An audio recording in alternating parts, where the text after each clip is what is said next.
नमस्कार, प्रणाम। आप सबके स्वागत बटे दुबई वाली भौजी यूट्यूब चैनल पे। छोटा सा गीत, ओल्ड सॉन्ग हटे, छोटा सा गीत हटे। अच्छा लगे तो लाइक सब्सक्राइब जरूर करो। याद रखी है ए जी, याद रखी है हमारी पीरतिया, तू याद रखी है। याद रखी है ए जी, याद रखी है प्यार के नगरिया आबाद रखी है।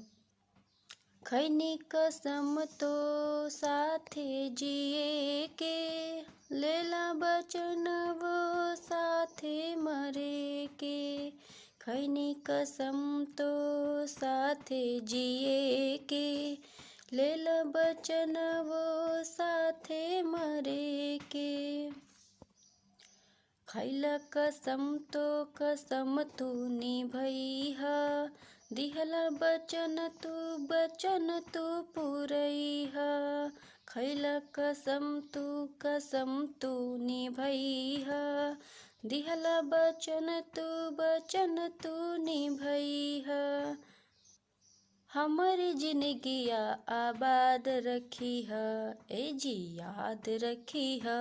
हाँ हाँ याद रखी है हमरो पीरतिया, तू याद रखी है। हम हर जन्म में तोहरे के चाहनी, मन में बसा के तोहरे के पूजनी। हम हर जन्म में तोहरे के चाहनी, मन में बसा के तोहरे के पूजनी। चहलू जे हमरा के पिछला जन्म में, जोड़ी बनल रहे अगला जन्म में। गीतिया पीरतिया के याद रखी है, याद रखी है ए जी, याद रखी है हमरे पीरतिया, तू याद रखी है।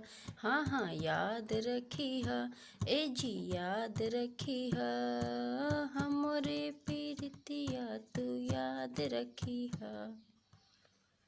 छोटा सा गीत, ओल्ड सॉन्ग रहा, अच्छा रहा, सुंदर रहा। मुलाकात हुई नेक्स्ट वीडियो में